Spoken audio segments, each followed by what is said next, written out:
Hello guys, welcome to my channel.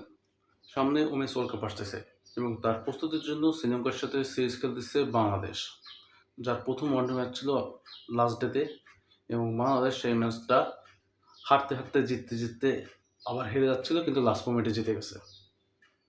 কাল বললাম প্রথমে যখন বোলিং করতে আসছে শ্রীলঙ্কা 205 রান নিয়ে নিছে। তারপর বাংলাদেশের ব্যাটিংয়ের সময় আর্লি 2টা উইকেট পড়ে গেছে।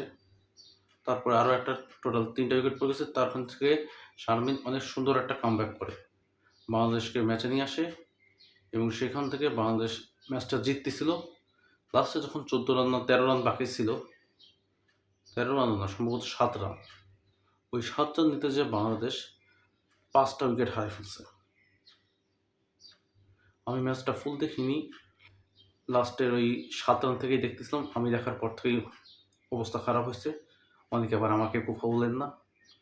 আমি তখন মেন্স টিমের খেলাটা দেখতেছিলাম এবং মেন্স টিম প্রচুর সুন্দর খেলতেছিল, কিন্তু ম্যাচটা দেখলাম জিতে যাচ্ছে, তাই ঢুকলাম। ঢোকার সাথে সাথে এই অবস্থা। যেরকম বললাম, লাস্ট ম্যাচটা আমি ভালোভাবে দেখিনি, হাইলাইটটা দেখছি এবং হাইলাইট দেখে যেটা সবথেকে বেশি ভালো লাগছে, বাংলাদেশ সুন্দর সুন্দর ক্যাচ ধরছে। ক্যাচগুলো ওইভাবে মিস করিনি এবং সুন্দর সুন্দর উইকেট নিছে অ্যাকুরেটভাবে। ব্যাটিং অর্ডারটা প্রথমে একটু ওপেনিংয়ে আমাদের ঝামেলা হলেও শারমিন পরে ঠেকাই নিছে। কালকে আবার আমাদের নেক্সট ওডিআই ম্যাচ আছে শ্রীলঙ্কার সাথে এবং কালকের ম্যাচটা আমাদেরকে জিততে হবে। কারণ কালকের ম্যাচটা যদি আমরা জিতি তাহলে আমরা পুরো সিরিজটা জিতে যাবো। আগে সিরিজটা সিকিউর করা দরকার।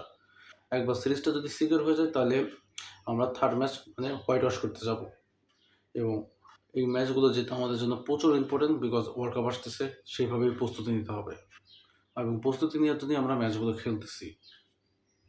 ব্যাটিংয়ের আর একটা কথা বললে, শারমিন আক্তার মাত্র 14 রানের জন্য নিজের সেঞ্চুরি করতে পারেনি।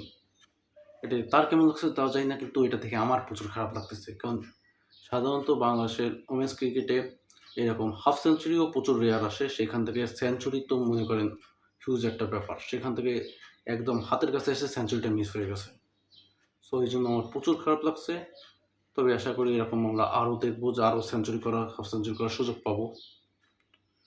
বোলিংয়ের ডিপার্টমেন্টেও ঋতু আছে, নাহিদ আছে, এরাও সুন্দর বোলিং করছে, সুন্দর সুন্দর উইকেট নিছে এবং যে ক্যাচগুলো নিচ্ছে, আবার বলতেছি, ক্যাচগুলো একদম অসাধারণ ছিল। সো আমরা আশা করবো নেক্সট ম্যাচেও আমরা এরকম পারফর্ম করে জিতে যাবো। সো আজকের ভিডিওটা এই পর্যন্তই। আশা করি ভিডিওটা ভালো লাগছে। ভালো লাগলে অবশ্যই একটা লাইক করে দেবেন, চ্যানেলটাকে সাবস্ক্রাইব করে দেবেন। বাংলাদেশের যে কোনো স্পোর্টসের জন্য আপনি আমার চ্যানেলকে সাবস্ক্রাইব করতে পারেন। Thank you so much for watching.